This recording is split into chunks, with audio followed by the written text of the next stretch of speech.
5 became. David was 30 when he became king, 7 years and a half as the king of the tribe of Judah. In Hebron, crowned king as the king of all of Israel, moves to Jerusalem as the king of all the tribes together for the last 33 years in total. So he has 40 years as king, 7 there, 33 here. But he was the king of one tribe, and now he's the king of 12 tribes. What does David say to himself? If I'm the king of one tribe, where should I be? Inside it. If I'm the king of 12 tribes and I live inside one of them, you know what that means? I'll have one happy tribe, and all the members of that tribe get all the good jobs, all the good connections, and 11 tribes that feel as if they only pay taxes and no one cares about them. How do I make them feel a little bit better? How do I make them feel more connected, more united?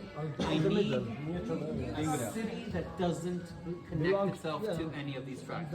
In the book of Joshua and in the book of Judges, as I said this morning, Jerusalem is mentioned twice as not captured by Judah and not captured by Benjamin, which means it's kind of on the border between the two, maybe a little bit into more one than the other, but on the border. And the Jebusites are here. Why?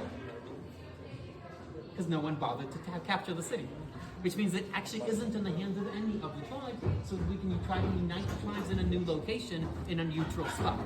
Do you know any modern country that tried the same trick? Washington D.C. Okay, so there's the United States of America, Switzerland, New Zealand, Australia, Brazil, India, Canada. It's actually very common. Choosing a capital, especially when they're organizing a new modern country. I'll give you 2 examples. Australia is really cool. 5 provinces that were united into one independent country. Now I need to choose a capital. 2 cities claim they should be the capital. The largest ones, Melbourne and Sydney. What did they actually do? They took a ruler, put one end in Sydney, one end in Melbourne, and a dot in the middle, a spot that no one really thought was important until that moment, and it found itself to be the capital. It's called Canberra. It's really a separate, small town. It's not as big as the other. Another example, Brazil. Forming the provinces, we need a new capital, so they form a city from nothing. Brasilia. Third example, the United States of America. Now, Washington, D.C., when was it formed? Quite in an early stage of the U.S., long before there were 50 states. And at that time, it was almost in the middle, in between the colonies. So they actually took a bite out of Maryland and a bite out of Virginia and formed this funny little space, making it a district of Columbia.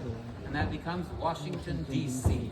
So the true name of this city is Jerusalem, D.C. And that's Jerusalem, David's city. It doesn't work in so many languages that it works well. In Spanish, for example, it doesn't work so well, but there we have it very nicely. So David captures the city and tries to make it a separate place that tries to unite the tribes. Did this work? Yes, for about 75 years. And then it stopped working. But after David comes here and makes it his capital, that's in, remember, chapter 5. In chapter 6, he brings the Ark of the Covenant from Chilo, from Yarim, yes. Right, remember that place? Yes. He brings the Ark of the Covenant to the city and settles it in a tent. And then in chapter 7, he goes to Nathan the prophet and says, look, I, as a king, have a palace. God has a tent for the ark. I feel a little bit ashamed. I should do something about it. And the prophet said, you're right, it's a good idea. But only your son will do that. Yes. Only your son will build a temple. The prophet does not say the name of the son. Prophet Nathan, Nathan, yes. So what we have here, when we're in 2 Samuel chapter 7, the Ark of the Covenant is already in the city. But where is the tabernacle, the temporary temple? It isn't here. We had Shiloh before, and then Nov. No, the Ark of the Covenant went one route, but the tabernacle itself, with the altar, with the menorah, with the candelabra, it's moving around. It got to Nov, it got to Giv'on, and only later in Jerusalem will they reunite, and that only happens in the days of Solomon. We're not there yet. So, David wants to build a temple, he's told not to.